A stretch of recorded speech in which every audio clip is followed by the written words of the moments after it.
Welcome students. इस video में हम बात करेंगे प्रोफेसर गॉसन के कंट्रीब्यूशन के बारे में जो इन्होंने इकोनॉमिक्स में करा है, इकोनॉमिक्स की फील्ड में करा है। हिस्ट्री ऑफ इकोनॉमिक थॉट में आज हम प्रोफेसर गॉसन यानी कि प्रोफेसर हरमैन हेनरिक गॉसन के कंट्रीब्यूशन के बारे में बात करेंगे, इनके आइडियाज़ के बारे में बात करेंगे, जो कि एक जर्मन इकोनॉमिस्ट है और इन्होंने मार्जिनल यूटिलिटी की जनरल थ्योरी के बारे में बताया, इसलिए इनको मार्जिनलिस्ट भी कहा जाता है। जो प्रोफेसर गॉसन थे, इनका जो कंट्रीब्यूशन था वो मार्जिनल यूटिलिटी की जनरल थ्योरी में बताया गया है।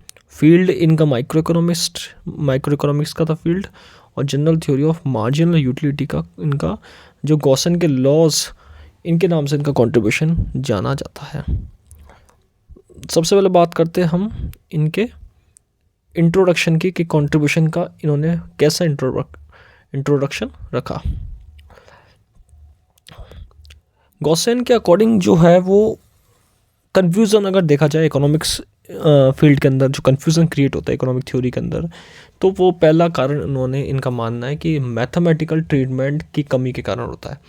इनका मानना यह है कि अगर मैथमेटिक्स हम इंक्लूड नहीं करते इकोनॉमिक्स में, तो हमारा जो एनालिसिस है वो एकदम परफेक्ट यानी कि सटीक नहीं बैठ पाएगा, can not be complete and precise, अच्छा नहीं हो पाएगा, एनालिसिस सटीक नहीं बैठ पाएगा और कंप्लीट नहीं हो पाएगा। इसलिए इन्होंने मैथमेटिकल इंटरप्रिटेशन को बहुत इम्पोर्टेंस दी है अपनी थ्योरी के अंदर। ये बताया है कि मैथमेटिकल इंटरप्रिटेशन होना चाहिए।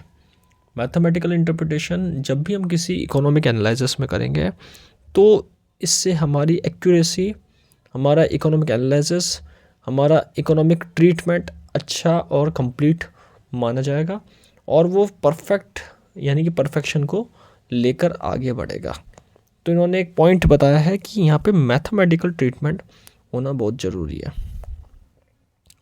He emphasized that while it is impossible to quantify satisfaction in absolute terms, comparison should to be drawn in geometrical concept. इन्होंने geometrical concepts को include करने की भी importance बताई है। इनकी थ्योरी के अंदर माना गया है कि अगर हम किसी भी चीज़ के प्रॉपरली परफेक्ट सेटिस्फैक्शन को निकालना चाहते हैं, हम क्वांटिफाई करना चाहते हैं, एब्सोल्यूट टर्म में क्वांटिफाई करना चाहते हैं, कंपैरिजन करना चाहते हैं, तो यहाँ पे सबसे पहले हमें ज्योमेट्रिकल कंसेप्ट्स भी इंक्लूजन करना होगा। तो यानी कि कंप्लीट अपनी थ्योरी में मैथमेटिकल अप्रोच की इंपॉर्टेंस के बारे में इन्होंने ध्यान देने की बात कही है।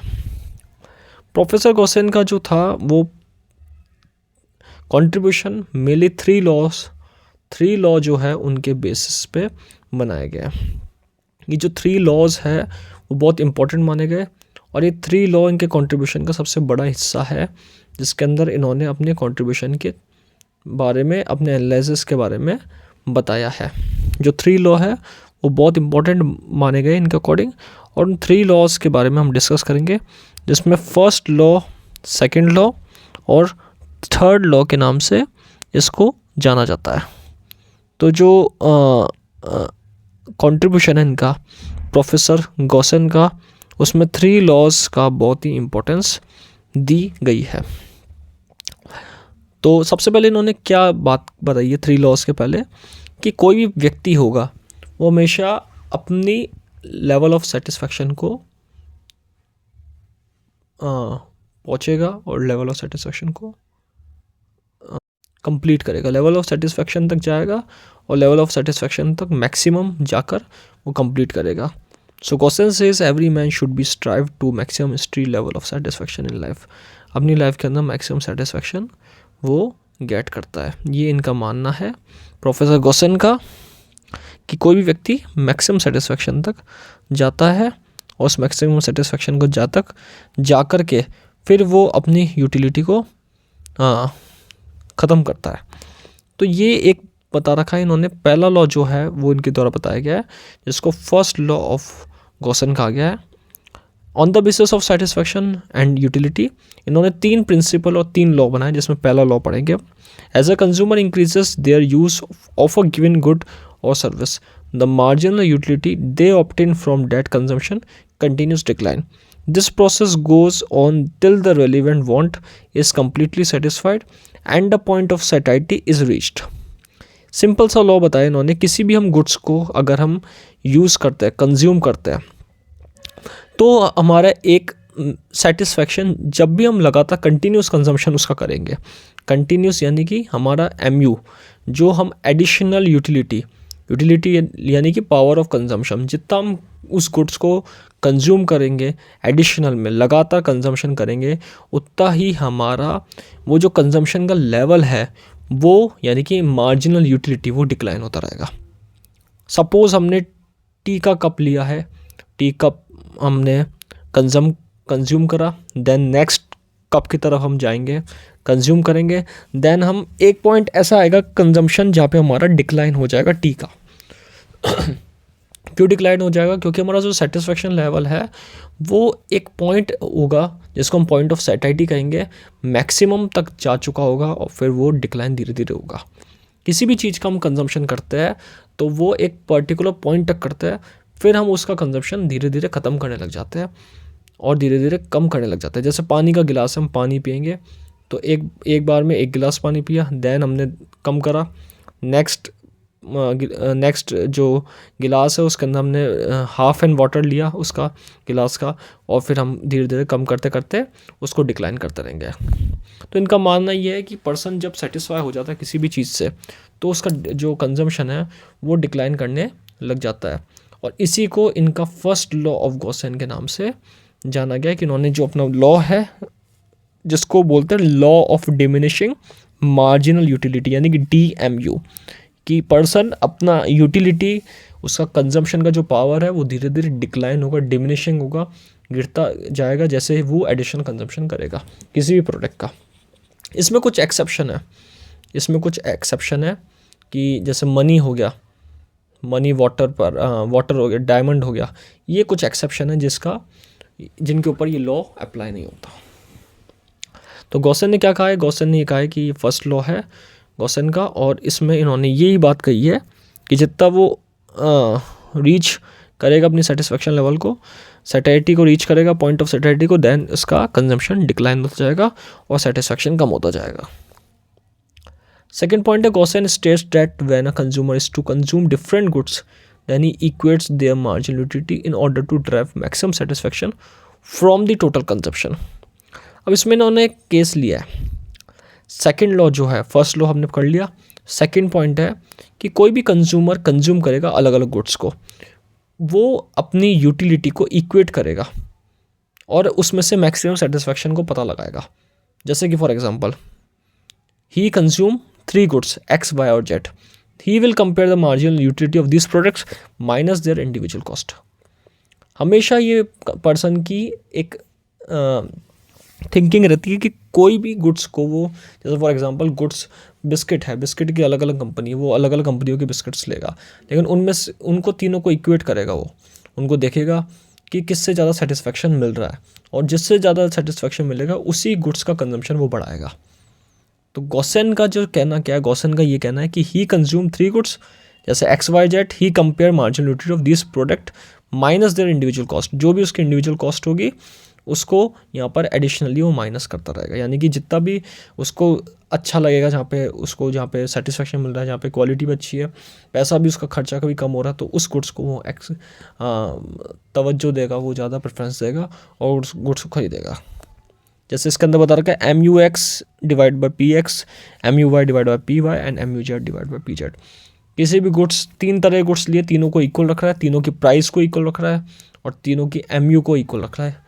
Marginal utility of X goods divide by X good is equal to marginal utility of Y goods divide by Y goods PY and marginal utility of Z good divide by price of Z। तीनों goods को यहाँ पे equal रख रहा है और तीनों goods को देख रहा है कि किस तरीके से इक्वल करके तीनों से सेटिस्फेक्शन गेट कर सके। जैसे 3 तरह के फ्रूट्स है तो तीनों फ्रूट्स से वो सेटिस्फाई करने की कोशिश करेगा अपने आप को उसकी प्राइस के बेसिस पर।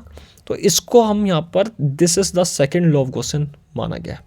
इन modern times this law is known as law of equi marginal utility. पहला लॉ हमने पढ़ा कि डिमिनिशिंग मार्जिन यूटिलिटी, दूसरा लॉ हमने पढ़ा इक्वी मार्जिनल, बराबर रखने की कोशिश करेगा। Obviously, this law applies to situation where the consumer is not able to satisfy all his wants at a time completely. ये कब लगता है लॉ? जब कंज्यूमर सेटिस्फाई कंप्लीटली नहीं हो पाता सब गुड्स से, तो सबको बराबर रखना चाहता है, हर चीज़ को वो इक्वल रखना चाहता है, हर चीज़ को वो बराबर तवज्जो देना चाहता है, इसलिए इसको यहाँ पर सेकंड लॉ कहा गया है। Gossen's third law follows the from the above two laws. अब तीसरा लॉ क्या है, जो दोनों लॉ को फॉलो करता है। तीसरा लॉ जो गॉसेन का है वो एक ऐसा लॉ है जो गॉसेन के द्वारा दोनों लॉ को फॉलो गया करने के बारे में बताया गया। तीसरा लॉ जो है वो फर्स्ट और सेकंड के ऊपर बेस्ड है। तीसरा लॉ जो है वो है फर्स्ट जो है law of diminishing marginal utility, और second law of equal marginal utility, और जो थर्ड लॉ है वो है a good has value only when the demand for it exceed supply. यानी कि गॉसेन के द्वारा माना जाता है कि जब गुड्स की वैल्यू क्या है, गुड्स की डिमांड, गुड्स की प्रेफरेंस कब है, जब उसकी डिमांड उसकी सप्लाई को ज़्यादा पीछे छोड़ दे। यानी कि उसकी डिमांड जो है वो उसकी सप्लाई को पीछे छोड़े, सप्लाई कम हो डिमांड ज़्यादा हो, डिमांड एक्सीड सप्लाई, तो उस समय उस गुड्स की डिमांड एक्सीड सप्लाई होने पर गुड्स की प्रेफरेंस, गुड्स का सेटिस्फेक्शन लेवल बढ़ाने का तरीका वो बढ़ जाएगा। Since the marginal utility of a good diminishing with its stock, the good will have positive marginal utility only so long as its supply falls short of its demand।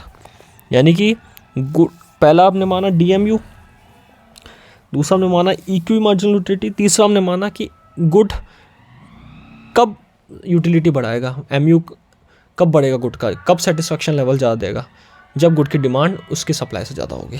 Simple सा concept, जब किसी भी goods की demand उसकी supply से ज़्यादा होगी तो गुड की डिमांड सप्लाई से ज़्यादा होने पर गुड का सेटिस्फेक्शन लेवल अच्छा होगा, क्योंकि लोग उसको यूज़ कर रहे हैं, ज़्यादा उसकी डिमांड कर रहे हैं, इसलिए गुड्स का सेटिस्फेक्शन लेवल देने का तरीका अच्छा होगा। तो that is a Gossen's third law of और प्रिंसिपल्स। तीनों लॉ पढ़ने के बाद हमने तीन तरीके के गुड्स इन्होंने बताए हैं, उसके बारे में बात कर लेते हैं। अकॉर्डिंग टू गॉसेन गुड्स के तीन तरह के गुड्स है। गॉसेन के अकॉर्डिंग गुड्स के तीन तरह के टाइप है। पहला जो है consumer goods, there are goods which have all properties of satisfying want, these commodities are called consumer goods. ऐसे गुड्स जो हर कंज्यूमर की हर नीड को पूरा करता है, उसकी वांट्स को पूरा करता है, दैट इज कंज्यूमेबल गुड्स। जैसे फ्रूट्स हो गया, वेजिटेबल्स हो गया, कोई भी ऐसी कमोडिटी हो गया जो हर कंज्यूमर को ईजिली मिल जाती है। सेकेंड है there are some commodities which cannot alone satisfy completely the needs of the consumer, these commodities are complementary goods। अकेले गुड्स कंज्यूमर की नीड को सेटिस्फाई नहीं कर पाता, लेकिन उसके साथ एक गुड और आ जाए तो वो सेटिस्फाई कर देगा। जैसे फॉर एग्जांपल पेट्रोल और गाड़ी, अगर गाड़ी आ गई तो गाड़ी अकेले कंज्यूमर को सेटिस्फाई नहीं करेगी, उसके साथ एक कॉम्प्लीमेंट्री पेट्रोल भी होगा या डीजल भी होगा, तो वो दोनों मिलकर कंज्यूमर को सेटिस्फाई करेंगे। तो ये एक कॉम्प्लीमेंट्री गुड इनके द्वारा बताया गया है, जिसमें एक गुड अलोनली किसी भी कंज्यूमर की वांट को सेटिस्फाई नहीं करेगा, उसके साथ एक ऐसा गुड होगा जो दोनों मिलकर के कंज्यूमर की वांट को सेटिस्फाई करेंगे। जैसे इंक और पेन, पेन और इंक, या फिर बैट और बॉल हो गया, गेम्स में आता है। जैसे कि फॉर एग्जांपल मोबाइल और ईयरफोन, अगर उसको सुनना है ईजीली तो मोबाइल और ईयरफोन का दोनों का यूज़ करेगा। तो ऐसे गुड्स कॉम्प्लीमेंट्री गुड्स कहलाते हैं। Some items such as land machinery have an indirect value because they can be use to manufacture items from the other two types, these item are refer to as producer good. अब एक good और बताया इन्होंने, पहला consumer बताया, दूसरा complementary बताया, तीसरा इन्होंने बताया प्रोड्यूसर गुड्स। प्रोड्यूसर गुड्स कौन से होते हैं? जो इनडायरेक्टली वैल्यू सेटिस्फाई करते हैं, जो दूसरे गुड्स को बनाने में हेल्प करता है, जो बिजनेस में काम में आते हैं। इनके अकॉर्डिंग जैसे लैंड और मशीनरी एक एग्जांपल, ये प्रोड्यूसर गुड कहलाया गया और ये सेटिस्फाई करने में हेल्प करता है। तो तीनों गुड्स हमने बात कर ली, प्रोड्यूसर गुड्स के बारे में, कॉम्प्लीमेंट्री गुड्स के बारे में और कंज्यूमर गुड्स के बारे में। गॉसेन ने ये क्यों बताया है, ये तीनों गुड्स को डिवाइड कर गया है? क्योंकि इन्होंने ये बताया कि इस तीनों गुड्स का कनेक्शन किसके साथ है? ह्यूमन डिज़ायर के साथ। ह्यूमन डिज़ायर को सेटिस्फाई करता है, ह्यूमन बीइंग की सेटिस्फेक्शन को देखते हैं, इसलिए इनके द्वारा ये माना गया कि ये गुड सेटिस्फाई करेंगे ह्यूमन बीइंग को, और इनका कंट्रीब्यूशन है ह्यूमन बीइंग को सेटिस्फेक्शन लेवल को आगे बढ़ाने में। सो आज हमने बात करी गॉसन के कंट्रीब्यूशन की। प्रोफेसर हाइमन हेनरिक गॉसन जो कि जर्मन इकोनॉमिस्ट है, इनके द्वारा कंट्रीब्यूशन की बात करी गई है। आगे आने वाली वीडियो में हम और इकोनॉमिस्ट के कंट्रीब्यूशन के बारे में बात करेंगे। Thank you.